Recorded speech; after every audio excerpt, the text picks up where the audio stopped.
Welcome back to Paul's Pod. Today we're joined by the great Carl Messen. Carl, thank you for coming on, brother. Thank you for the Carl, invite. for people that don't know, is one of the leading fight managers in the fight game. He runs heavy duty fight management. Easily one of the most successful fight management companies going in the UK at the moment. How you doing, brother? Thank you.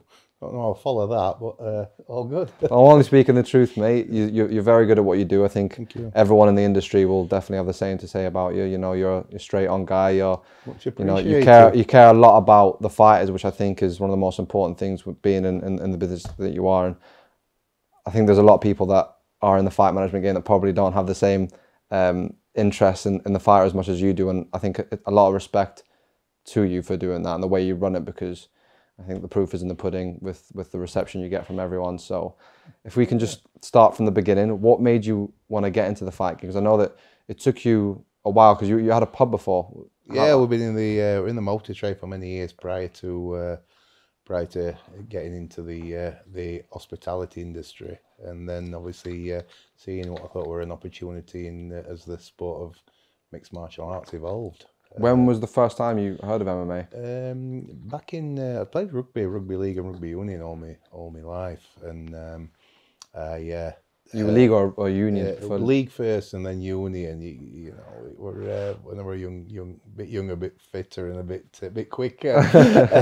But then I bought a bar in Leeds in a place called Pudsey, which is where we are now, and over the road there were a nightclub, and there were an MMA club kind of opened up across the road, and I've been in the bar for probably about 6 months, and I had to wander across, and I met a guy called Saif Khan, who's still a very good friend to this day, and Saif introduced me to the sport, and not only Saif, a guy called Pete Bradbury as well, who I've not seen Pete for many years, but again there were two solid guys who introduced me to it. Can you remember the first MMA fight or first MMA event you ever watched? Yeah, it used to be on a Saturday on the TV. They used to play. Crikey, it used to be on around about lunchtime on a Saturday, and it was just like, wow, you know, what's this about, you know? But like I say, we were excited. We were very, you know, we had this perception of being extremely brutal back then, the UFC, and you know, but like I say, it was something that got my attention, and something that you know, they decided to invest a bit of time and a bit of research into. It's crazy to think how far MMA has come in a short amount of time. Like you said, like the initial public perception on how MMA was perceived, and like, oh, it's kind of almost like it's, you don't want to be getting involved in that type of thing, and now it's the biggest sport in the world. I think when you look back to the people that kind of were kind of pioneers to me in the UK, you know, like Danny Mitchell, like Mark Spencer, who was for Lincoln in Bradford. Spen has been around for a lot of years. Same with Danny, like Neil Hall, who sadly passed away last year, maybe year before. And you know, Ian Jones, Wayne Murray. Ian Jones and Wayne are part of the coaching setup at the gym we have in Doncaster now. You know, these guys, you know, just phenomenal coaches, and you know, they've been around since kind of its inception.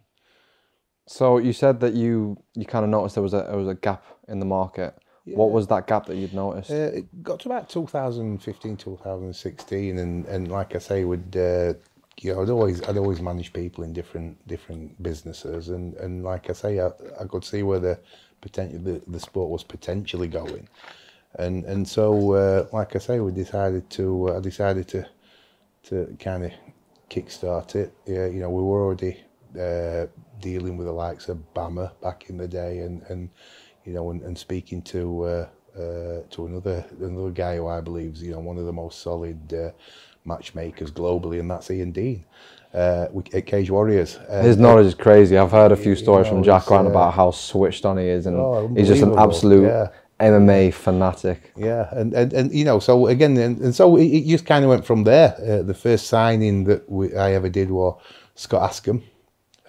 You know, how did you hear of Scott?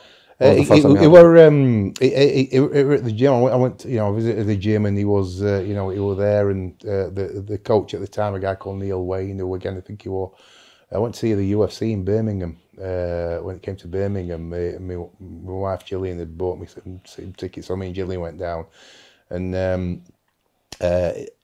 they announced a fighter from Doncaster, which is where I'm from, and it was Neil Wayne fighting Shane Carwin. And again, back in the day, and I met Scott through Neil, and that's where I also met like Marc Diakese and some of the other guys who have again become really good friends, as well as clients, as they say. And so yeah, the first signing was Scott. Second signing was Scott managed before you? No, it was again. It was very back in the day. It was quite 6-7 years ago. It was still quite. People were just figuring out by themselves. Yeah, they were kind of working it out. The coach were kind of managing as well, and that's how it tended to work. So again, like I say, we signed Scott. I remember signing. We met him and his dad outside the pub in Doncaster, and I pushed the contract over, and his dad says, "Well, before he signs that, what are you going to do? What are you going to do for him?" And I said, "I'm going to get into UFC, aren't I?" And his dad said, "Well, fucking sign that, Scott." So we signed it, and as I was driving away, I thought, "What the fuck am I going to do now?" But listen, we went on this journey, and we got to the UFC, and Scott then went on to become a KSW world champion, beating Mamed Khalidov, and it's been a phenomenal journey. There's, unfortunately, last couple of years with COVID and through a bit of injury, Scott's on the recovery now, and he's got some enormous fights in KSW to kind of get boxed off over the next 12-18 months. And same with Marc. I met Marc Diakese. We signed him as an amateur. Marc. Again, we got Marc to the UFC. Marc's still in the UFC now. I think Marc as an athlete, the evolution. He's really putting it all together now, isn't he? Yeah, it's been some journey from him landing in the UK as a 12-year-old lad from Congo, not being able to speak English, to see him walk out at T-Mobile Arena in Vegas, after what's been a journey like this. But again, look at him at the evolution of him as an athlete now. I believe he's at a point in his career now where he's genuinely putting it all together. He's focusing on what he needs to do and the areas he needs to work on. And he's probably got the biggest fight of his career coming up in December against Michael Johnson. So again, has that been officially announced? Yeah, I've seen it out there. Brilliant. No, I've seen it. I've seen it out there. So I saw that he was calling for. I don't know who leaked it. No, I know. I don't know who's leaked it. But it's definitely out there. So yeah. Look, and that's just an example of two guys that we took from, just two guys from Doncaster who had a vision, had a dream, and they wanted to be successful in the sport. And if you look at Marc as well, like his track record of the guys he's fought, Fiziev, Hooker, definitely. And now Michael Johnson, like top of the food chain. Yeah, and again, it's from Marc. I'll use Marc as an example. He weren't beat as an amateur. He went on a hell of a run as a professional before he took his first loss. But again, there's a saying that it's not who's in your dressing room when you're winning, it's who's in your dressing room after you've lost. And I think there's never a truer word. But again, like I say, look, they're just two athletes. We've managed quite a few guys for a hell of a long time, and some real great guys like Sir Robert Whiteford, Robert Scotland from Scotland, Lee Chadwick, Jack Grant. Yannick, Bahati, Stano, Joris Jurisic. These are all guys who were, look at Chaddy. Well, he's ever been knocked out in I don't know how many fights he's had now. And now, he's just had a great performance in PFL a few weeks ago in Cardiff. Yeah. You look at Rob Whiteford. I think when Rob got cut from UFC, I thought it was too early. I still thought he had a lot more to offer. But again, the fight game's harsh. When you kind of invested into these guys' journeys and you get to know them as an athlete, you're spending time with them. It's I don't know. It's a privilege to be kind of part of that journey, the ups and the highs and the lows. What piqued your interest in fighters specifically? Obviously, like you said, you've managed other types of people before in other businesses. What was it specifically in fighters that kind of piqued your interest? I think they're a unique breed of individual. You know, I really do. I think you know, some guys come from troubled backgrounds. You know, some guys, you know, I say guys and girls, obviously, yeah. You know, I think when we're looking at an athlete, more so now than ever, I think we try and look at for an angle.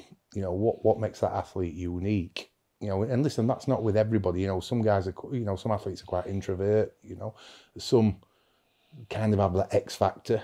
You know, and it's something it's something you can build on. But again, when we try to look for a little bit of a story to tell about the athlete now, and you know, I think that's quite key with people who we look to sign. And again, you know, sometimes it's not till you get to know that athlete that, you know, you think, wow, you know, great. There's a certain angle we can look at for potential sponsorship. There's a certain angle that you know, might, you know, just might trigger a hell of a lot of interest that you know, that can drive that following as well. So it's about looking at everything, but you know, again, more than anything, you know, the amount of talent that's coming through now, you know, Especially in the UK. rewind to when we first started. I think you could get away with being strong in maybe one or two disciplines. I think now more than any, as a mixed martial artist, you've got to be a complete mixed martial artist to you know, to not only to get there. Getting there's the easy part, staying there's the hard part. And again, it's as an athlete, understanding that you have got to continue to evolve, because if you're not moving forward in this game, people are catching you up and overtaking Quickly as well. Yeah, it's a Shark Tank, definitely. literally. Yeah. Like I was watching the Joe Rogan Kamaru Usman podcast last night, and like you said, they were saying how the evolution of it started. You had kind of, it was a striker would try and battle it out against a grappler and see who would be the best out of the two. Then it was, okay, maybe put them two together, maybe someone with two, you know, like for example, someone with wrestling and striking that could do both. Yeah. It's a bit more dangerous. Now the whole evolution, like you said, you've got to be on it in every single 100%. aspect. Otherwise, you're going to get caught out. Yeah, definitely. And I've got a couple of examples of athletes who I've worked with for a long time now, and I think are really on the cusp of doing great things. One of them is a young lad from Nelson, Lancashire, called Shaib Youssef. Looked after Shaib since, well, it seems like an eternity now. But we first sent him to Vegas under what is now EMMA, under the UK MMAF.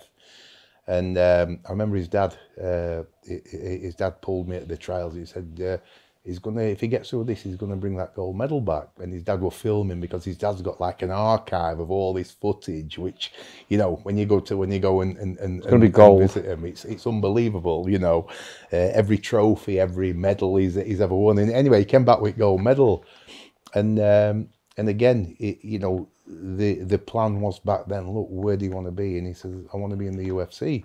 So fast forward, you know, again, we've had that up and down. We've had some losses that we didn't expect. We've had some great wins.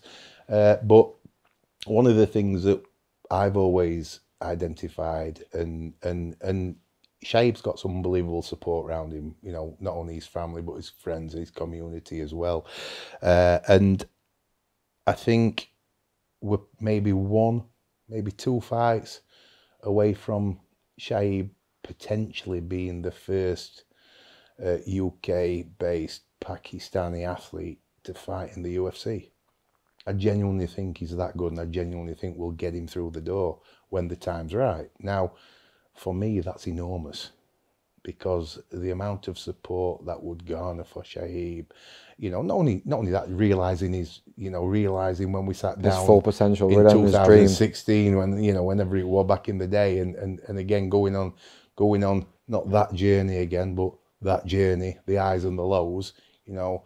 I think it'd be a phenomenal story, and I think, like I say, the groundswell and support for him would be absolutely unbelievable. And look, that's the plan. You know, you've got to have a plan in this game. If you know, and you've got to have an end goal, and the end goal from day one has been get Shaib in the UFC. And I do believe we'll be doing that in 2023. How big do you think that will be for the Pakistani community? Wow, I think I'm not just talking UK wise. I think globally. I think Shaib were potentially fighting in Pakistan this year. So he's got an unbelievable amount of support. Well, I can imagine for Pakistan MMA, that's huge. Like for the growth of the sport in that country. Yeah. And so look, I think come the time, don't get me wrong. Listen, we don't overlook any. We don't look past further than the next fight. Which is going to be announced pretty quickly. Pretty soon. So he's definitely going to be fighting before the end of the year. And then look, hopefully 2023 is the year when we look back and say, right, we're in. Over to you now, brother. Go and go and make it happen. And then look, the flip side of that is looked after a girl called Dakota Ditcheva now for a number of years. From amateur athlete up until now, I believe on the verge of superstardom. Yeah, and again, when people talk about icons and idols and legends and that, I think it's very flippant these days I think it's used very loosely and too often.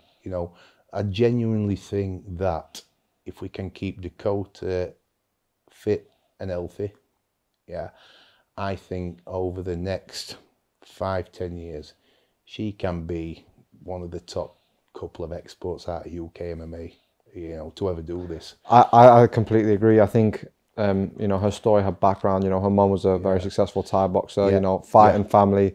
All of her brothers are up and coming Thai boxers too, up and coming fighters. And, for the level she's at, for the age she's at, and the experience she's got and the skill set she's got, just had a very impressive debut on PFL. I think it's only a matter of time before she's a serious contender within, obviously, PFL and then within the UFC. And I think, again, just touching on what you said there, look, there were a big decision on which route do we take, and like I say, look, just rewinding again and talking about the family, look, what a mother achieved back in the day, it was phenomenal. And that family unit and that support, is unbelievable. How the family operate, the support Dakota gets, Now the fact that she's an American top team athlete, I think she's going over there. I think the Florida lifestyle absolutely suits her down to a T. She's training with the very best female athletes in the world. I think it's been a real eye-opener for her too, because, again, I'm sure she won't mind me saying this, look, confidence, when you're rolling with guys, it's different to rolling with girls, and I think for her to get out there, and without naming names, she's been sparring with certain people, and she's more than held her own, and I think it's been like a huge confidence boost. I think to have one of the guys I most respect as a coach in this industry is a guy called Conan Silveira, who's the head coach of American Top Team, and to have Conan pick the phone up and say, look, Cal, I'd like to be Dakota's head coach. I thought, well, speaks for itself, really. And so look, and listen, there's still a long way to go, but making the decision to sign her to PFL was a big one. It's one that, and again, the guys at PFL have been absolutely phenomenal. They're an absolute pleasure to deal with, and their plan for Dakota is to build this division around Dakota. Obviously, Dakota's got to deliver when she fights, but I think to work with PFL, to get the opportunities that PFL are now going to give her to help build her as a brand globally. We're about to announce her next fight. And I think as well, sorry to interrupt you, I think people like Dakota and even Molly, I think, especially for women's MMA in the UK, like if you're a woman up and coming, or if you're a young girl and you're looking at, getting involved in MMA, these are the girls that you're looking up to, especially in the UK, like these women rather, the leading examples for, if I want to be a female MMA fighter in the UK, you're looking up to these two. And look, listen, I think the beauty about Dakota as well is not only is she marketable within the sport, she's marketable away from the sport. She's an extremely attractive female. She's not only got that star fighter quality, she's got the quality away from the fight game as well. So she ticks a hell of a lot of boxes, and I genuinely believe, like I say, if we can keep her fit and healthy, I believe financially she could be secure over the next few years, especially if she walks away from PFL with $1 million, you know, prize money and being a PFL champion. That is the next goal over the next few years. And again, like I say, look, you know, where she goes from there, or, you know, whether she stays with PFL or whatever, you know, that's something that we're not even worrying about now. But like I say, PFL as an organisation, just in the short space of time I've spent time with them and everything else, you know, it's been an absolute pleasure. It's been phenomenal, and they've got some huge plans, you know, for they've taken off very quickly for how yeah. long they've been going. Yeah. I just wanted to ask a question, kind of a bit of a sidetrack question, but for in the fight game, do you think it helps fighters to be financially secure? Or do you think when it gets to the point where they're okay for money, do you think it takes off a lot of stress? Okay, like I don't kind of need to be worrying so much, or do you think it kind of maybe is a bit of a detriment because they're kind of like, okay, well, I've done all the hard work sort of thing. I can maybe put my foot off the gas a little bit. I think as MMA athletes, financially, we're still in a transitional period. I think until to be honest with you, even when you kind of make the top 5, when I say the top 5, I'm talking UFC, Bellator, PFL, ONE, KSW. They're what I class as the top 5 promotions right here and right now. And look, it looks like there's more promotions coming through, which is fantastic for the guys, because there'll be more opportunity. But I do think that, again, at some point over the next 3 to 5 years, I believe the financial reward will level up more. I think any athlete looking to be successful now, until they get into one of those top promotions, and even really first-time contracts with these promotions, sometimes by the time they've done the camp, by the time they travel, they've flown extra corners out, and everything else, you know, you've got to be realistic and understand that it ain't going to happen until you kind of hit that. And that's just the harsh reality of it. When you look at, you know, compared to football, when you look at what these guys and girls put their bodies through, you know, I believe this is the hardest sport in the world, period. Oh, without a doubt. And you know, when you look at the amount of money that's, you know, flying about in football and other sports, you think, wow. But again, look, it's still very much a new sport. It's still evolving, and, you know, but it's also the fastest growing sport in the world. And I think it'll continue to do that. And hopefully, sooner rather than later, the financial rewards will come, you know, because these guys and girls deserve it more than anybody. I think you use football as an example. I think with football, obviously, one of the main reasons why the money is so huge as well is just because of how much sponsorship there is. And you can see MMA is on the same trajectory. Maybe not quite on the football level just yet, but loads and loads of sponsorship opportunities are popping up for everyone in all different types, out of the cage, in the cage. And, you know, I think, like you said, it's only a matter of time before everything kind of goes with it. I think one of the biggest challenges, and again, because look, again, what's quite unique in this sport is, if you are a brand that wants to come into this space, it's pretty easy for you to reach out and touch the top few percent and get a deal done with these people or these athletes. So again, I think, you know, I don't think it's as easy to do that in other sports. So again, I think rewind to 2016, 2017, the sport was viewed very much as a violent sport. There were a lot of companies out there that didn't want, as they say, get blood on the badge, you know, but that's changing now. And again, like I say, through what the UFC have done, you know, which has been phenomenal. The evolution of the UFC has been phenomenal over the years. You know, I think it's going to get there. But again, I think when somebody signs to the UFC, sponsorship don't come flooding in. It's as simple as, and again, that's the harsh reality of it. So it's something that, again, needs constant work, you know, constant focus. And again, I think, you know, I do think it'll get better as the years go by. I think the money's going to increase. I think the sponsorship opportunities will get better. But again, you've got to push as an athlete. You've got to push to get out there and create and make sure that, you know, you're appealing to sponsors as well. It's a two-way street. It's a funny one as well, because you look at like someone like Leon Edwards, who kind of always just, you know, stuck to himself a little bit. Probably that was maybe the downside to him for him getting his title shot so far down the line, just because, you know, kind of, I mean, you can't even knock it because he's managed to do it on the biggest stage and did it in the biggest out fashion. But it's finding that balance of, you know, sticking to sticking to yourself and who you are, but then also realizing, okay, well, if you want to help yourself even more, you've got to market yourself a little bit more. I think, again, you know, we spoke about this previously. You know, one of my biggest regrets in management is that Leon inviting me down to speak to him about management, and we're not getting it over the line. You know, so when I saw what he did, you know, a week or two ago now, you know, I made up for him. He's such a level guy. To have like Yannick in his corner, just to see these guys, you know, what his coach did, you know, what I thought in between rounds were phenomenal. Yeah, you know, Rocky stuff. Yeah, and listen, like I say, I made up for him, and listen, I hope he goes on a long run of title defences now, because he's done it the hard way.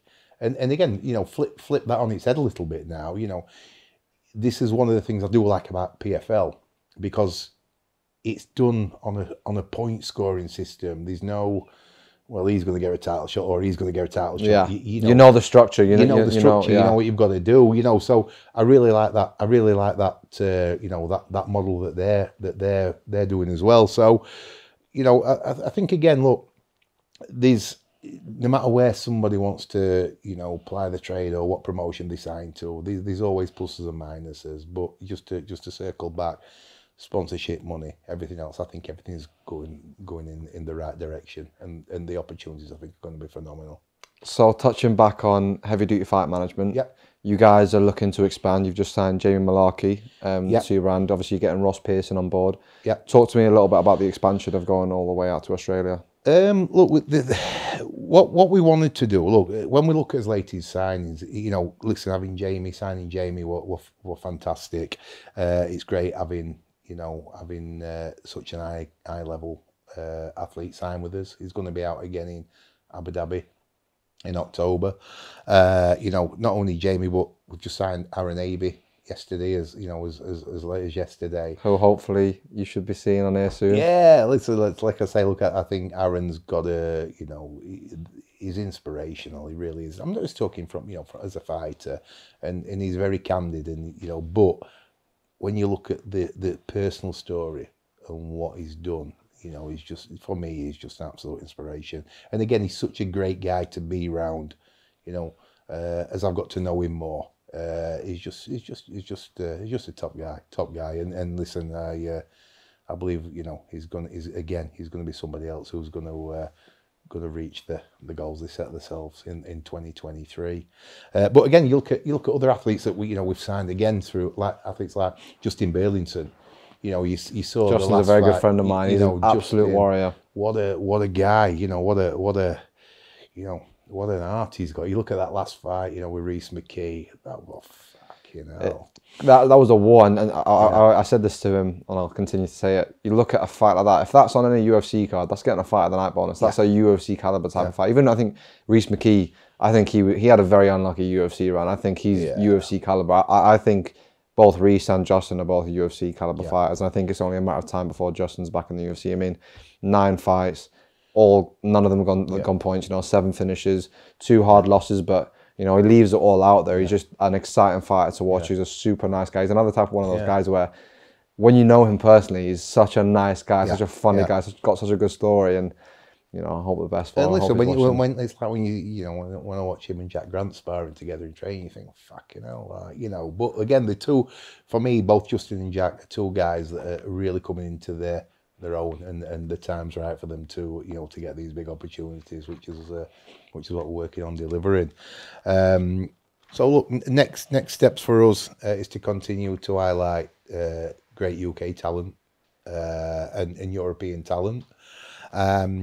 We also want to look at new territories, specifically Africa and Australia, where we believe there's a whole host of, you know, untapped talent and undiscovered talent there. I think Africa's about to explode. Yeah, we and again, about 12 months ago, we started talking about, you know, how do we beef the infrastructure. So we decided that we wanted to put a board in place, and so, like I say, we brought Jason Van Schalkwyk on board as CEO. We brought John Gillis over You know, John's a real good personal friend of mine from Four Corners of Liverpool. Obviously, John was one of the founders of MTK. So John joined us. Darren Morris, ASW. I've known Darren for a number of years now. Again, real stand-up guy. Yeah, but what we're also important is that we wanted to kind of, which again I'll come on to a little bit later on. We wanted to kind of offer our athletes support in a lot of different areas, which is what we've done now. So Jamie Carruthers and Matt Roberts, from a performance aspect, these guys are as good as what it gets. Yeah, they're both lecturers at Wakefield University. Yeah, and these guys were brought on back in the day to help support the athletes where these athletes wanted the support from a sports science perspective. We then brought Paul Reed on board. Paul's obviously got Vortex. He works with Paddy and Molly, and again, absolute genius at what he does, as good as anybody out there in my humble opinion. And also we brought Ricky Shock on board, which again we wanted somebody who could specifically focus on sponsorship. Yeah. So look, this is like a medium to long term goal with Ricky. So to have somebody who's representative of our guys, who can put a bit more focus purely on that sponsorship aspect. Yeah. And then latterly a month or so ago, we managed to secure Ross Pearson through John Gillis as our representative in Australia. And again, look, I think what Ross has done in his career and as an athlete, is phenomenal. 26 UFC fights, absolute wars, a lot of them.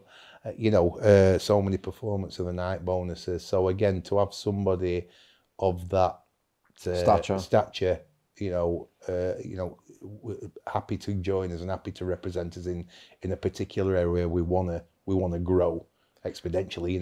I think it's phenomenal. How important is it for you to have your board full of members, that bring so many different angles to what you're trying to build for the project? Well, again, I think coming back to key focus areas, we've got Jason, who's based in Bahrain, but he's been working the African continent for the last 5 or 6 years. We've got Ross now in Australia. Yeah, we've got Adam Newsom. Adam's been with me for a number of years now, focusing on with myself UK, Europe. Yeah, and then like I say, we've got one of the key benefits of what we're doing is look, we've got John Gillis and Darren Morris, who've now just been joined by Colin Heron to bring Combat Alliance together in Liverpool, which I just think is phenomenal. These guys, they all bring, in my humble opinion, they all bring a different skill set to the table in relation to coaching.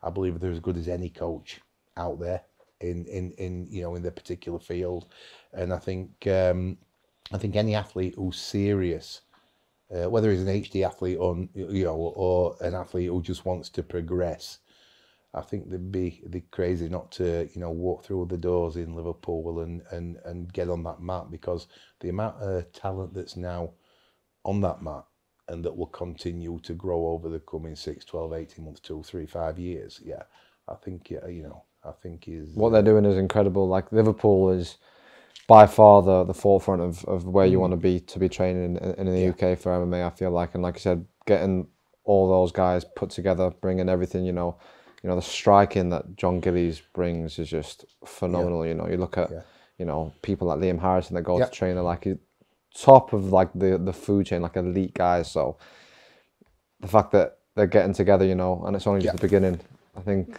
there's a bright future for Combat Alliance. So my question is, you got all these guys that are involved in the whole process, the whole HD project. Yeah. How do you go about signing guys? Like, what do you sit down and you say, okay, we need to look for some new talent, or is it just because you're constantly watching fight shows, you're constantly watching fight cards, you're on social media, you're seeing stuff? Like, what factors do you take in when you're trying to sign new talent? Well, again, I take it as a backhanded compliment here, because we must get 2, 3, 4, 5 athletes a week, whether it's through a coach or whether it's through an athlete themselves approaching us. And listen, we don't, with greatest respect, look, every athlete's on a journey, and if we think we can genuinely bring value to that journey, You know, we'll take those discussions further. There's some guys and girls in certain parts of the world where it's just not beneficial for us to kind of jump on that journey, you know. But when we're looking at talent, and again, I'll use Australia and Africa as an example. In Australia, obviously signing Jamie Malarkey. Ross has already got another 8 to 10 athletes he wants to look at bringing to a level before they kind of jump on board, and that's where when we're dealing with like say John Gillis, when we're dealing with like say Darren Morris, Colin Aaron, Ross Pearson, look, if they tell me that we should be signing a particular athlete, well, that's a good enough endorsement for me. You know, that's a good enough endorsement. And then, like I say, we will look at that athlete and say, right, where do we want to be? Which is the best promotion? You know, it's like at the moment, if you're a flyweight, you've probably got the UFC and one championship. You know, so again, you know, you've got to manage that athlete's expectation. You know, because again, PFL don't have a flyweight division. You know, KSW don't have a flyweight division. Bellator don't have a flyweight division. So again, I didn't realise Bellator didn't have a flyweight division. There's different factors that come into the decision-making process. But if any of them guys say to me, look, Carl, we need to sign, well, we sign them. It's as simple as that.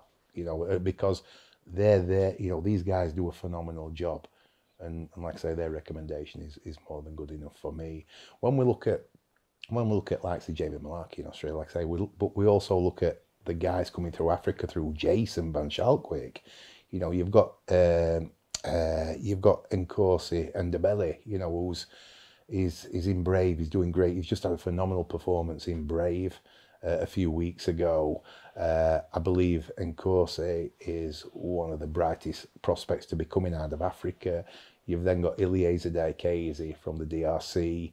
He's 2-0, 3-0 right now. He's fighting in Mauritius at the end of this month, which again I'll touch on in a second. Yeah, these, you know, Eliezer right now, I believe I could put him in any major promotion at 2-0 or 3-0, and I believe he would starch the majority of those rosters. And when you look at Africa as a continent, yeah, that's practically got zero infrastructure in a lot of areas. And then listen, Africa's not South Africa. South Africa is one country on the African continent. You know, there's so many different countries.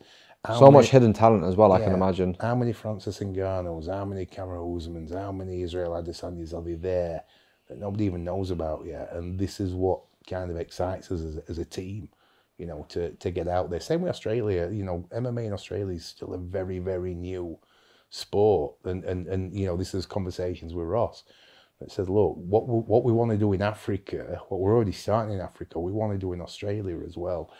You know, so look, it's exciting. It's really exciting from a management perspective anyway. It's exciting, you know, for the athletes that we manage. And the opportunities that are going to come. Like I say, there's more and more promotions coming to the fore, such as PFL, such as Octagon. Octagon, I think they've got about 20 events scheduled for next year. They're coming to the UK, they're coming to Ireland, they're coming, you know, they're expanding into Europe. Aries in France, you know. Especially France now that obviously it's legal, we're having the first, this has been recorded on the first, well, when UFC Paris has been, you know, stuff like that, you know, it's only going to expand the network of opportunities for people from these areas, you know. We touched upon Africa and the talent that's coming out there in Diakese. Talk to me about the plans that you guys have got. Right. Well, again, when Jason joined us as a fight management, as a CEO of the fight management, you know, one of the things that we'd been discussing for a while, well, the work he'd been doing in Africa for a number of years now, and he one of the first things he did, he sent me a. He'd got Scuffle Combat, which is a promotion that we were going to launch in Africa anyway. He'd got Scuffle Media, which was the media platform that he used to try and push through channels like Channel 5 and content through Channel 5. He'd done so many things himself, probably more than I can, you know, I've got time to list now, on the African continent. But one of the things that really got my attention was he'd launched Scuffle Search. Now, Scuffle Search was a docuseries that he was filming, and what he'd done, he'd taken 10 athletes from different African countries. He'd put them into a tournament-based format, and obviously a quarter-final, semi-final, and a final. That were the plan. But what were really important was he'd started filming the backstory of these athletes. So he'd got his arse on a plane with his film crew. He'd gone out to these different countries. He'd filmed these athletes in the home, and it was. The plan now is to do this every year. Now, to give you an idea, one of the guys in the docuseries, he drives a bus for 18 hours a day. He's got a wife and a child, and he survives on $2 a day. Right now, crazy. When you kind of look at just the trailer, I think I shared the trailer with you, didn't I? When you look at the trailer, and then he's practically got it finalised now, and like I say, the final, which I'll come on to in a second, is at the end of this month in Mauritius. But when you look at the story and the backstory that he's telling all these athletes, it's fucking hell, it really is. It's such a powerful story, and that's what he wanted to capture. So when we got talking, when he came on board, he said, "Look, this is my vision for Africa, and how we're in." That would mean I just thought, wow, it's really powerful stuff. And like I say, look, I can't give too much away because again, the finals, the plan now, the long-term plan is to leave a footprint on the African continent. So, leave a gym in every country for athletes to come and train, because sometimes, you can't, believe it or not, you can't jump on a plane and go from one African country to another African country. You've actually got to fly out into Europe to fly back into Africa. It's unbelievable. So if you don't understand the territory and how it operates and how the African people operate, you're not going to survive in that environment, if that makes sense. You're not going to be successful. So when Jason kind of rolled all this out and he said, look, this is how I see it, I was just like, I was bought in. And so, look, the plan has always been to do what's called Scuffle Fight Week. So Scuffle Fight Week will be the embodiment of Scuffle Search, where we will film these guys fighting. We'll make it into 8 episodes of each series that we're doing every year. The guys will then, the 2 finalists will fight for a contract on a major promotion, right? So, have you agreed the promotion? Yeah, we have. Yeah. And again, like I say, it's not been announced yet, but it's major. It's major, and there's hopefully, there's a long-term commitment there to which again will be a real game changer for that continent. The first Scuffle Fight Week, which will involve IMAF. It'll involve Grapplefest, who've committed to 4 events here on the African continent. It'll involve a major global promotion. So, like I say, the guys who win the guy who wins the final will present with that a contract for that major promotion. Yeah. So for that guy, it's life-changing, literally. I can't emphasize that enough. But again, as a management entity, what it'll also do, it's going to drive these elite athletes, just new channels as well, and you're building bases as well. You're building a network, and it's the start, like you said. This is a project that's a long-term project. Yeah, and again, you look at the IMAF, and the reason Jason partnered with IMAF in every one of these countries. Well, look, the talent coming through IMAF now is unbelievable. I do believe a lot of the amateurs that are coming through now as mixed martial artists would probably be able to beat some of the pros from yesteryear, if that makes sense. And so I think the talent, we want to be there, because when that talent comes through and the meddling at the IMAFs and we want to be signing them. If we believe we can get them there. We're bringing major promotions to the African continent. Yeah, these guys are fighting for contracts with major promotions. So it's all there. Yeah, so the first one is end of September in Mauritius. The second one looks like it's going to be Victoria Falls in November in Zimbabwe. Yeah, we've got a commitment of minimum 6 events next year. And again, when I say Africa, we're going to different countries. We're going to Kenya, we're going to Zimbabwe, we're going to Mauritius. So again, it's exciting, and it gives a clear pathway and a clear footprint to what we want to do. And again, once we've got it right, we want to pick that business model. We want to drop it in Australia. How soon do you think you'll be able to launch the Australian? Scuffle Search. I don't know. Listen, that's for a discussion with Ross. You know, again, we need to be led by Ross a lot on that, to be honest with you. But again, once we, you know, if we can get these 2 events smashed out this year, get that, you know, get that buzz about it, you know, and build it for, you know, everything. A lot of what we're doing is, you know, 2023. But to get these first 2 events done this year, get Grapplefest out there, you know, which, again, you've got some of the best Brazilian Jiu-Jitsu and grappling athletes, you know, going to be descending on Mauritius, which I can think of worse places to go, you know. And again, it's going to bring a lot of focus. You know, I know Darren Morris and Chris Thompson, who were the guys behind Grapplefest, you know, when they announced Mauritius, I remember Chris saying that, look, his phone were off the hook, you know, Pete, I want to come, because it's like paradise, isn't it? You know, for sure. So, you know, but look, there's a lot of hard work still to do, yeah. But on the same token, it's, you know, I believe for discovering talent, I think we're definitely on the right track, and it's, you know, it'd be great, you know, in the not too foreseeable future, to be crowning a first UFC, PFL, you know, Bellator champion, you know, that we've brought through that pathway, and you know, that's the goal. That's the goal. It just talks about the evolution of MMA and how far it's come, you know. Yeah. Even for how long boxing has gone on, they don't do anything like this. There's none of this that goes on, you know. MMA has gotten to a point now where, you know, you look at the generation when, for example, GSP was around, like these guys were kind of like, you know, in their division 1, 2, maybe 3 fighters that could maybe like compete at that level. And now you're at a point now where it's like, wow, like you look at the bantamweight division or the lightweight division in the UFC where, you know, fuck, like there's a good 20 guys in there, the top 20 guys, where it's like anyone can beat anyone on any given day. And, you know, it's crazy to see how far the sport's become and how competitive it's becoming, you know, and the growth just does not seem to be stopping, and the level just does not seem to be, you know, slowing down either. You know, it's just killers after killers after killers. You know, what do you think has been the testament as to why it's grown so quickly, and why the knowledge has grown so quickly? Just because obviously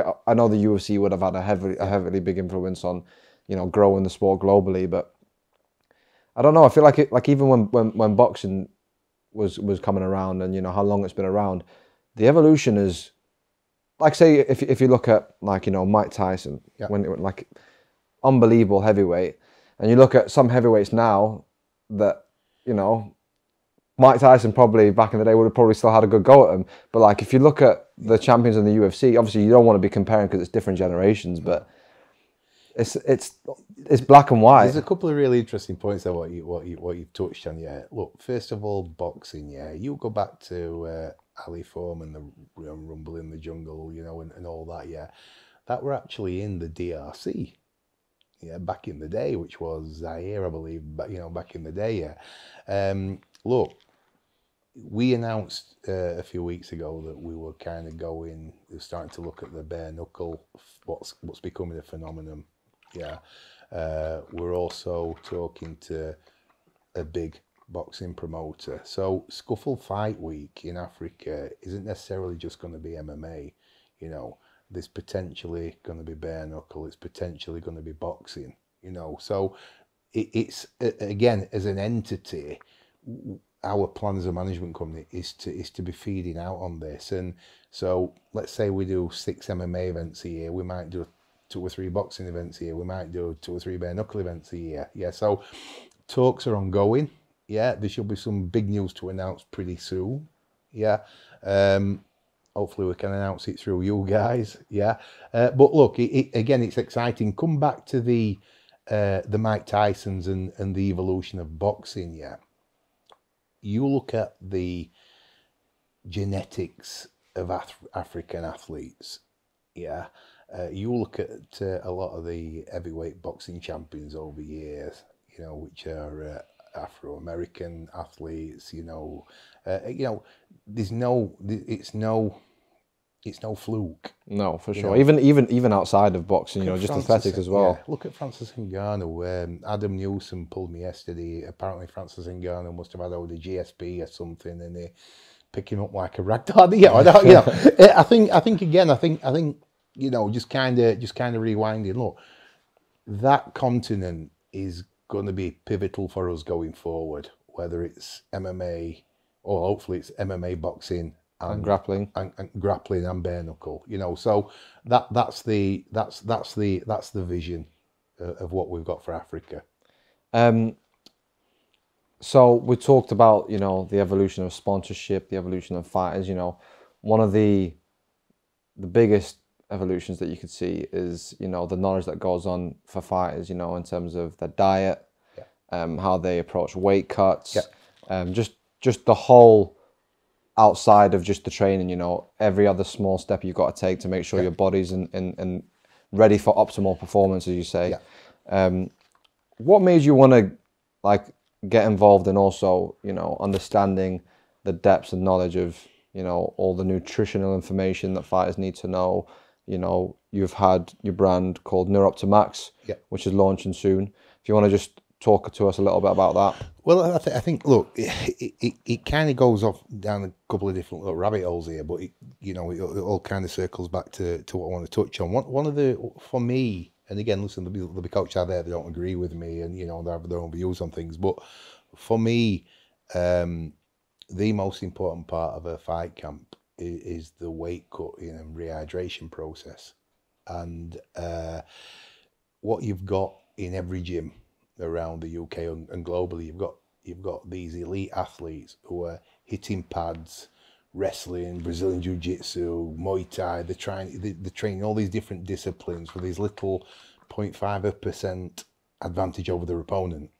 Yet, in a lot of cases, if they don't understand what they're putting in their body, if they don't understand how to time that food, that supplementation, if they don't know how to cut weight properly, if they don't know how to rehydrate to the max, that could have a negative 20, 30, 40, 50% on the performance anyway. So everything else they've done in the gym is kind of out the window. Now, again, like I say, there's people who will agree and disagree with me. However, one of the key factors to, as a management company, what we wanted to do is give the athlete that opportunity to tap into absolute expert knowledge, that we've tried to do on different levels. So two guys I mentioned before, Jamie Carruthers and Matt Roberts, they are part of HD Fight Management. They have been for a number of years now. We give our athletes the opportunity to tap into their knowledge as sports scientists and nutritionists, to get the very best information they can. Now, listen, we never try and force this on anybody, but if any of our athletes want to tap into that, we can distance manage that process for fight week, or we you know, for a fight camp, and that expert advice and knowledge is free to every one of our athletes.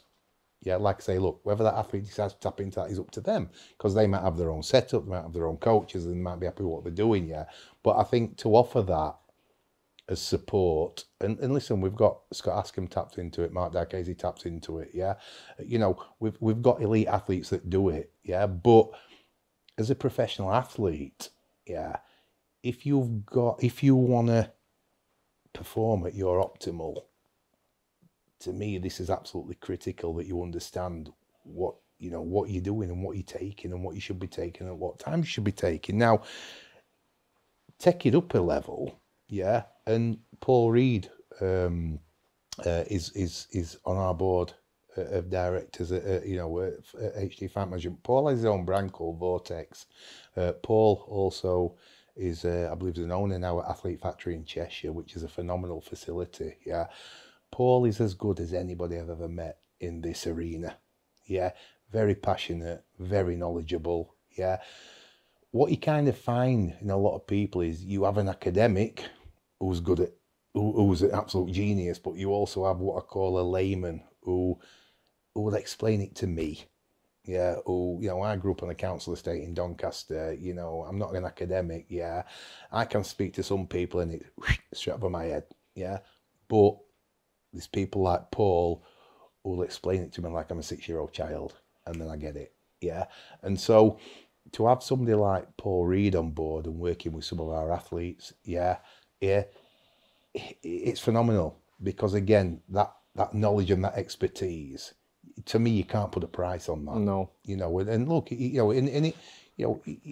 works with guys like Paddy Pimlett, he works with guys like, HT guys like Gav Hughes, he works with Molly, and he's just a consummate professional in how he approaches that. Now, look, to work with Paul, there's a cost for that. But again, this is where, as a professional athlete, if you're serious about wanting to be the very, very best at what you do, you've also got to be prepared to invest in that journey, right? Now, again, the reason we offer it free with Matt and Jamie is because these athletes that are not at that level, who can't afford that, so we offer that through Matt and Jamie and distance manage that. We also offer it through Paul, through Vortex, yeah, which is a lot more intense. It's face to face. It's there's a lot more structure to it, but there's a premium. In my experience, nobody works for nothing in this game, and if they do, they don't do it for very long. So again, invest in your journey. Now, switch that over to Europe. We managed Alexander Rakic, who for me is the consummate professional, in his approach to fighting. Yeah. Now, his performance coach, a guy called Richard Stoner. Richard is a very, very good friend. Yeah. And again, he's an absolute genius in what he does. Yeah. Every time Alexander Rakic fights, he's waking up on weight. Yeah. He ain't jumping in saunas. He ain't killing his sen, the night before the weigh-ins. Yeah. And when you look at the professionalism around that, when you look at, and again, we talk about in camp and out of camp, Alexander Rakic is timed with everything he does through Richard Stordner. Now, again, Richie, we've worked with Richie for a number of years. Richie, Paul Reed, Jamie Carruthers, Matt Roberts, in my humble opinion, are as good as it gets for sports nutrition, sports science in this space. Yeah. And they're all part of what we do. Yeah. Richie is also putting educational information together and content together for us to share with Africa and the coaches in Africa. And, again, it's something that he's very passionate about, because, again, everything on this journey is an education in this particular arena. And like I say, for you to be the very best at what you do, if you're not tapping into this, if you're not understanding this, for me, there's a huge hole in your game. So we were talking about sports science and how, you want to be giving all this information to, coaches in Africa and all that sort of stuff.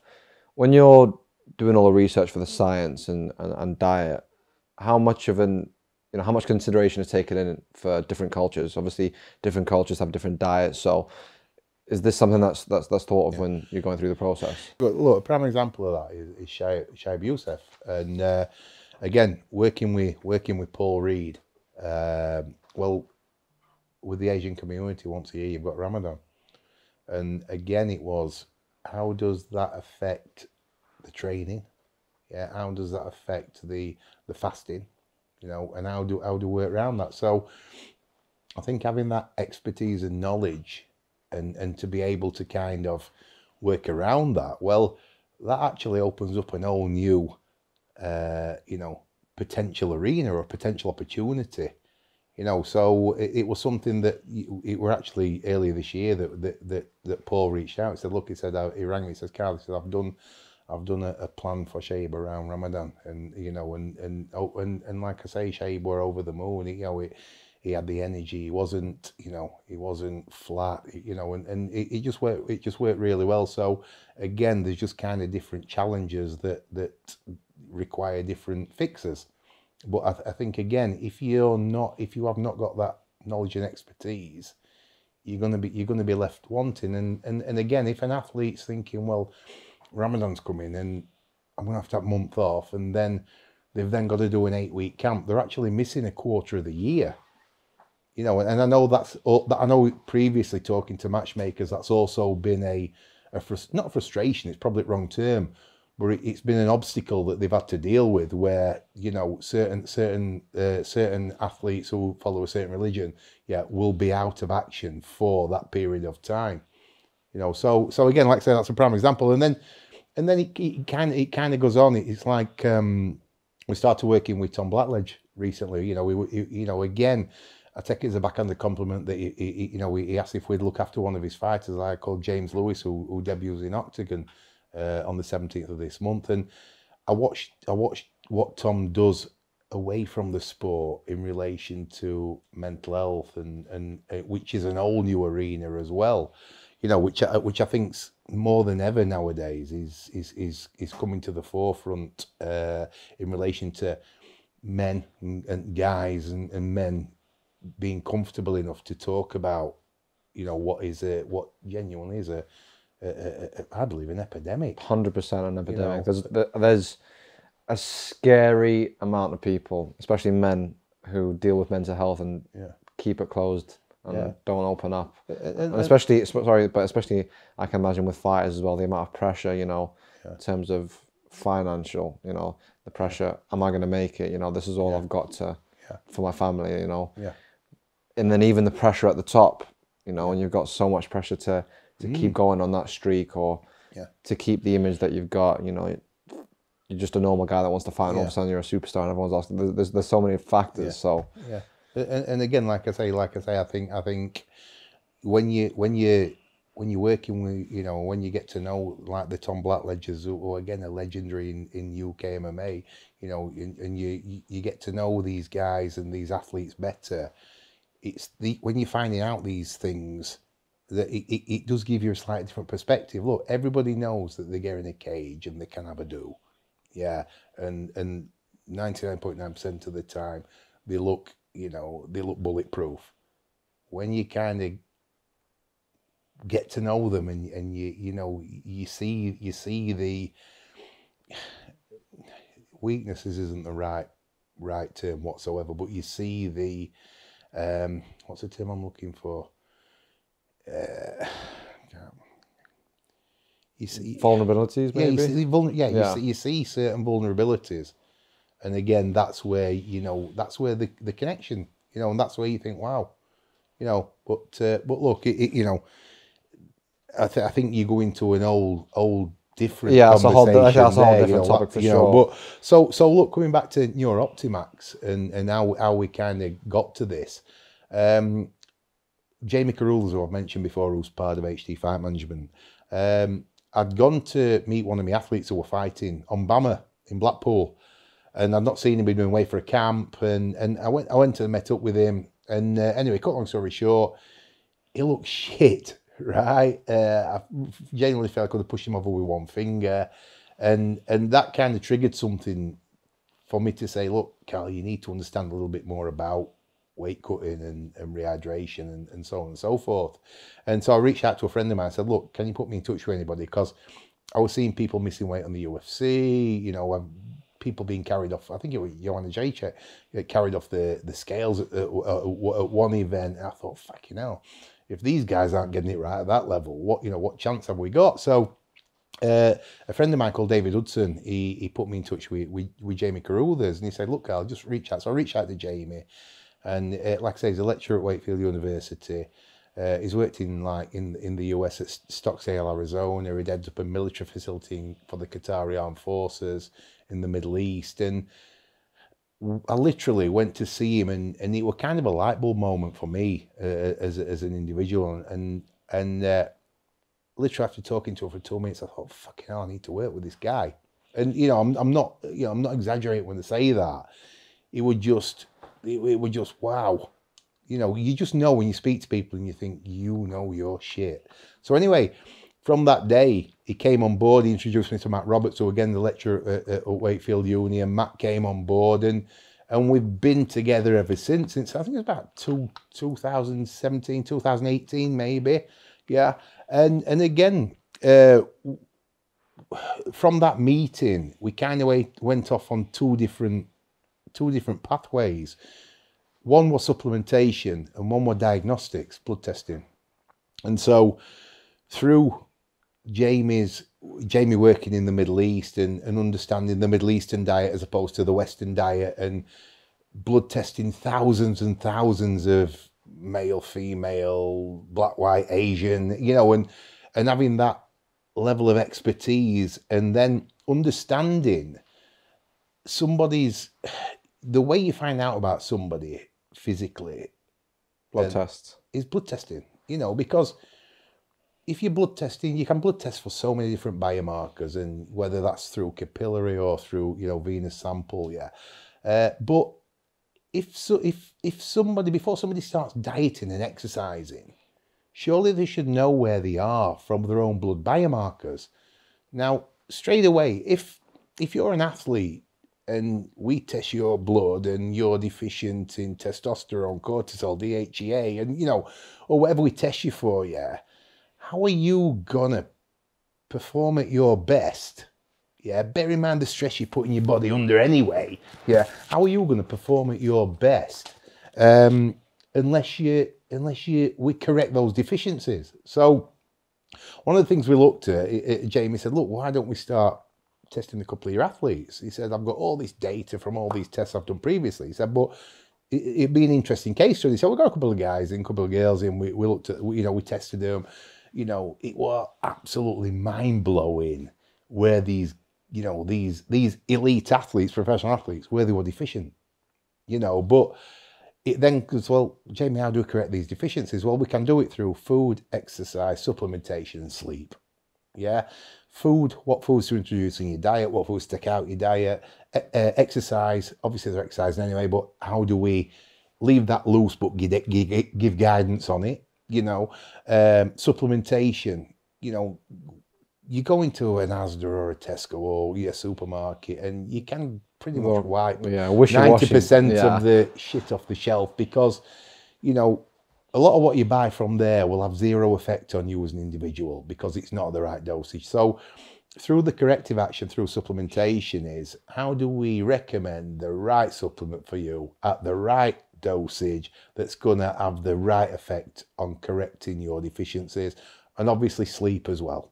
Sleep's massively important in relation to recovery and so on and so forth. So we kind of started testing, and we started looking at this, and and Jamie, like I say, he got these reams and reams of data from what he'd done previously, and over the last 4 years, we got to a point where we said, look, at what point are we going to be ready to press that button? To say, right, we now want to offer our athletes the opportunity to really get under the skin, if excuse the pun, of their performance, but at the same time, Jamie also says to me, he says, Carl, he goes, I've got a formulation here that I'd like to bring to market, a supplement formulation, that every ingredient within that formulation can be traced back to what's called PubMed. PubMed is, it's like it's a database of papers that are written by professors, academics, where they, years and years of study on these individual ingredients. Said, but look, I believe that if I put all these ingredients together, I can prove that this formulation will have a positive effect on the pre and post effects of concussion in combat sport. Now, straight away, that got me attention. He said, but look, he said, we need to do some research on, go away and do some research on concussion and tell me what you think. So I then left, I got on Google and I thought, fucking hell, it's like an epidemic, American football, soccer as they call it over there, football as we call it over here, rugby, rugby league, rugby union, horse racing, combat sports. Do you think it's surprising how long it's taken for companies to really invest in neurological supplements? Well, yeah, I do. But then if you look at back then, 5 years ago, it was like the elephant in the room. You now look now, you fast forward and you've got rugby, you've got concussion protocols, For even football. Yeah, football, there's now such a huge thing on heading the ball. You look at America, where as at certain ages, you're not allowed to head the ball, and then you're only allowed to head the ball for so long in a week and things like that. And it gets really, really, when you start drilling down. But then the flip side of that is in combat sport, it's not just when these guys get in the cage at an event or in a boxing ring. It's the hard sparring running up to that fight, the 8, 10, 12 weeks hard sparring that they're getting in the gym. And so I said to Jess, fucking hell, this is phenomenal. And, when you've got that level of expertise in your corner, I thought, this is It's a game it. changer. Yeah, I thought this is it. You know, I'd got my yacht catalogue out. I was going to have a look what yacht I was buying and that. And you know, so we said, look, let's have a look at let's have a look at this. Let's, you know, so we did the research. Yeah, we realised there were a massive opportunity. Yeah, we then had a problem with manufacturing. Now, when we looked at the supplement market in general, proteins, pre-workouts, you know, Vit D tablets, you know, and the rest of it, yeah, it were an absolutely saturated market. And the companies that survive were the companies that have the money, have a great branding, you know, it's a formulation that's off the shelf. So you might have 5 different companies, yeah, that have exactly the same product inside, but it's the one who's got the most money and the best marketing machine that'll be the most successful. You know, what we wanted to do, we wanted to bring bespoke formulations out that had the efficacy behind them, because guess what? Jamie was signing his name to these. So all his years of dedicating his life to this pursuit, yeah, were going to be in that tub.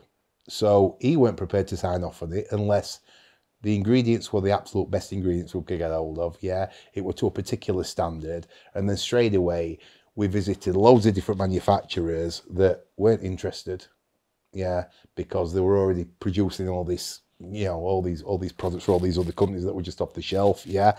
And so the first challenge was, how do we get it? How do we get it formulated? Yeah. We then managed to get that.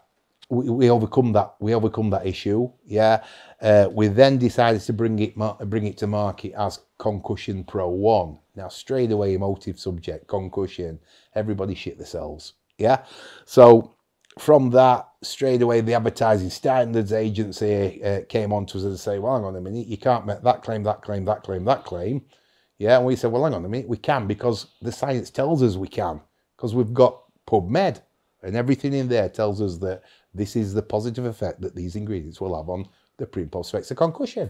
So, again, we went round in circles, and eventually the ASA said, look, you know, we're happy for you to say this and this, but you can't say that, and you can't say that.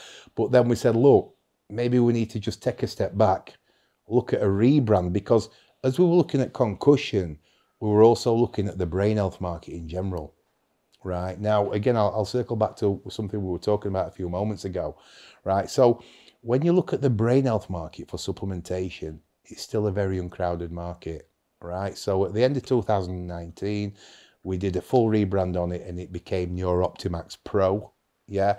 It were a 10.5 gram scoop of powder, yeah, that you put into 250 ml of water. You took it once a day, and you could literally wipe every supplement out of your cupboard, yeah, because you had it all in this one tub. Now, the problem you've got with life in general, if you've got a sore elbow or a sore knee or a sore ankle and it's hurting you, you know, you take something because, yeah. But what you find with the brain, and what we found in our research we've done over the years, is out of sight is out of mind, yeah. And again, yeah, you don't know what's going on in there. So because the supplement, you weren't getting that feeling, yeah, you know, and again, you know, I'll come back to likes of Paul Reed and the other guys who've took this product, yeah, they absolutely swear by it. You know, it is part of their daily routine, yeah. But again, so one of the challenges that we face, well, look, rebrand, relaunch, yeah, athletes saying, well, is it really working for me? Well, yeah, of course it's working for me, because we've got this science. So again, we just started overcoming kind of objections, yeah, as to the product, and then COVID hit. And we thought, fuck, you know, what do we do here? You know, we've put all this time, you know, effort into this product. Gyms are shutting. Athletes don't know when they're fighting, and all the rest of the headache that came with COVID. So we said, look, what do we do? What do we do here? Do we just sit on it and ride it out? But nobody knew how long this, you know, we were going to be locked down, or, you know, how long gyms were going to be shut. So Jamie said, look, he said, what I'd like to do is use the time wisely, and let's look at maybe bringing a ready to drink out. So everything that's in Neuroptimax Pro, yeah, let's put into Neuroptimax Sport, which, one of these bad boys, yeah. And again, we then went on a what can I describe as a bit of a journey, because when you're putting things into a liquid, things maybe don't stabilize as well, and so on and so forth. So one of the biggest issues we had was an ingredient called creatine monohydrate, which is probably the most peer-reviewed ingredient globally in and the benefits for it as a supplement are second to none. But we couldn't get it to stabilize in a liquid. So again, what Jamie decided to do was replace creatine monohydrate with an ingredient called citicoline, which again is a very, very peer-reviewed ingredient to do with brain health, and it's also a very, very expensive ingredient as well. So again, we spent the next 12, 15 months developing Neuroptimax Sport. Now, again, it was absolutely clear that we wanted it to be to the standard that we'd done with Pro. Yeah. Again, nothing else like it on the market. But what we also decided to do was put 200 milligrams of caffeine in there. So people felt that, that buzz. Yeah. Sorry to interrupt you, but how would you describe Neuroptimax Sport if you're comparing it to something like Lucozade Sport or, a Monster Energy drink? What would be the difference? Absolutely night and day between them. In relation to what you've got in that bottle there, you've got the optimal daily dosage of everything you need as an individual in one drink, yeah? What you've also got with the caffeine, yeah? It can be what's called glucked as a pre-workout. So you gluck half a bottle, yeah, 30 minutes before you train, you get that lift, you get that buzz, yeah? Right, if you're feeling flat, yeah, you can sip it during the day and it'll just lift you, right? But what it's not got no sugars, it's not got no fillers, it's not got no shit. So you get all the benefits of the energy drink in relation to the feeling without all the garbage that you put in your body by drinking a Red Bull or a Monster or whatever. Yeah. So that again, when you look at Pro, yeah, the key difference is creatine monohydrate to choline. Yeah. Right. Also reverting back to Pro. Yeah. We're now going to be developing it with with or without caffeine. So again, if you're training in the morning, yeah, you want to take Pro, again, Scoop, that also operates as a pre-workout, yeah. If you're training on a night, yeah, and you just want to make sure that you're getting that, those electrolytes, those vitamins and everything else in there, you take the non-caffeinated on an evening. Going forward, so look, we believe we've got two absolutely world-leading products there that benefit you totally, both mind and body. Yeah. We've got lots of R&D, research and development on new products that we want to bring to market. Yeah. But again, for our athletes, what we want to be able to do is give them these products. Yeah. Because there's legitimate benefits to taking them. Yeah. Do you feel as though this could change the game for athletes? I think to be honest with you, if you're going to be successful in this market, it's how big's your marketing budget, and again, so what we want to do, we've had to grow it organically, which is not great. On the Neuroptimax Pro, we've had the likes of Cameron Usman, Gilbert Burns, Luke the whole Rockhold, Sanford team kind of thing. Emery Oof, we've had the guys, on the product, and the feedback's been phenomenal. Yeah, look, this is a long termer for us. We want to bring the key for us is bringing products out that are Informed Sport accredited, so athletes can take them without fear of popping a doping test. Yeah, we want to bring products out with the efficacy that are second to none, which we've done. Yeah, and we want to continue to build in, like I say, into a market where we believe there's a huge opportunity. We don't just want to be another protein company or another pre-workout company. We want to bring products that are really game-changing products, which is what we're doing now. So, to wrap things up, Carl, yeah, where would you see the future of heavy-duty fight management, and where do you see Neuroptimax going? Yeah, in relation to fight management, we want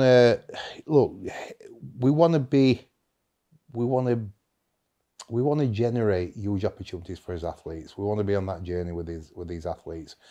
One of the biggest rewards for me as being part of what we've now built, or what we're now building and now growing, is the fact that you're on this journey with these guys and girls. Yeah, and like I say, to appreciate the good times, you've got to see them what they are at the lowest as well. And, you know, for guys to be with us from an amateur career, you know, and to see them walking out on the biggest stage of all, which is the UFC or, you know, or a PFL, you know, it's, you know, it's brilliant. It's brilliant. In relation to the future, you know, we want to be, we want to continue to work and build great relationships with every major global promotion. Yeah. We also want to be known as one of the, you know, a company that look after his athletes. Yeah. That support our athletes. Yeah. And, you know, known as a company that go over and beyond to, you know, to deliver. Listen, we've made more mistakes than a lot of companies, and we will make mistakes going forward, but I don't apologise for that, you know, but what we do, we learn from it. And well, that's the only thing you can do, mate. We try and make sure that we don't do it again. In relation to Neuroptimax, yeah, I think the diagnostic aspect of it, I believe, is huge. You know, I think the NHS is under massive strain anyway. I'm coming away from the athlete aspect of this now, and it's probably a conversation that we could have with Jamie, you know, and like Paul Reed. Paul Reed's the CEO at Neuroptimax.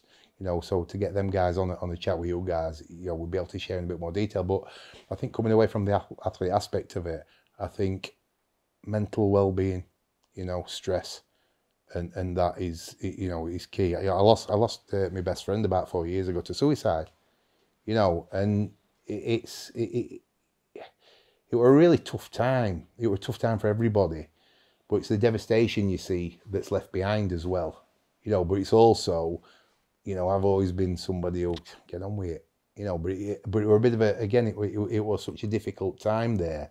And I think if we can bring, you know, products out or help in any way, shape or form through whether that's diagnostic testing or things like that. And again, I'm talking away from athletes. Yeah, now, for sure. You know, I think there's an whole new opportunity there anyway. And like I say, I think especially with what's happening now, currently anyway in the world, you know, I think the next 12, 18 months, 2 years are going to be extremely tough for everybody, you know. So again, like I say, if we can play any part in China, you know, work things out and work with people on that, you know, we're all in. Do you think there's enough support for mental health for fighters? I think, because I feel like part of the fighting community, the fighting spirit is kind of like you said, it's like, oh, come on, get on with it type of thing. I feel like that's just almost natural to kind of be bred into fighters, or maybe even old school type of guys. But like you said, we're at an age where, you know, especially with the current climate of the world and, you know, all the shit that's gone on the last few years, how tough life is for many people. To me, it doesn't seem like there's like an outsource you can go to if you've been struggling. Like obviously you can go to your coaches and that sort of, but I feel like there needs to be maybe not necessarily in like an organization, but more emphasis of, okay, you know, guys, just let us know if you need help type of thing. I think more than ever now, I think you see more athletes working with mind coaches. Vinny Showman, one of the best to do it in the UK. Yeah, mind coaches. I think you know, there's one guy over in Doncaster who a couple of our guys and girls have worked with previously. I think previously we always kind of seem to be behind the US with what they do. Yeah, but I think nowadays it's kind of more accepted that, you know, it's not viewed as a, oh my God, working with a mind coach, it must be someone up, you know, or she must be someone where. I think it's more accepted, and I think it's definitely something that, you know, I'd advise any athlete to you know, to do that if they felt that'd be a help. I think during COVID and everything else, I think a lot of athletes struggled. You know, you kind of come out of that, and then you're now into a cost of living crisis, which nobody could have predicted. But it's just another potential stress. So look, coming back from a Neuroptimax perspective, not only with athletes, because I'd like to think that any athlete feels they could reach out and we'd be there for them. I think in relation to Neuroptimax as a brand, stress, mental health and wellbeing is something that we'll definitely be focused on going forward, whether that's with athlete or general pop, you know. But yeah, all good. Is there anyone you'd like to mention? Anyone that you'd like to thank for the journey that you've been on so far, whether that be personally, whether that be with heavy duty? Yeah. It's all good. Don't worry. Yeah. We'll keep that in there. Anything to do with heavy duty, everything to do with Neuroptimax, anyone that you'd like to mention? I think look, you know, we don't get it right all the time, like I said before, but you know, it's I think the people who've been there, you know, the likes of obviously Jamie Crullers, Matt Roberts, Adam Newsom, you know, these have been like the mainstay of HT Fight Management over the last couple of 3 years. In relation to going forward, the likes of John Gillis, Darren Morris, you know, and again, there's probably so many people that I could sit here and thank, you know, who've played a part, you know, even going back to like Saif Khan, you know, back in the early years. I've never met Saif, I've never gone on that path probably, you know, so I think on your journey, and it is a journey, like I say, you'll meet a lot of people, and I think you take a little bit from people, and people take a little bit from you, and it, you know, hopefully, like I say, the end game is that we're you know, we deliver for us guys and girls. Well, Carl, thank you very much for coming on. No, thank you. I said this to you last time. The work that you do for your athletes is incredible. The amount of love and passion you put into it, I think, is, you know, really, really important. I've said this before, there's loads of people in the fight game that don't have the drive and the passion and the support there for the fighters. So what you've built with heavy duty in such a short amount of time, obviously granted it's with other people, but you know, you're kind of at the forefront of that, you know, what you're doing, with your plans, you know, with Scuffle Search, you know, with everything with Neuroptimax. I think you're one of the leading figures for UK MMA. So keep doing what you're doing, mate. Yeah. The best is still yet to come. Yeah, let's hope so. And yeah, thank you for coming on, bro. Yeah, appreciate it. Pleasure. All good. Perfect, guys. Perfect. Yeah. Thank you, guys. Thank Appreciate you very much, that. mate. Appreciate it. Listen, top man.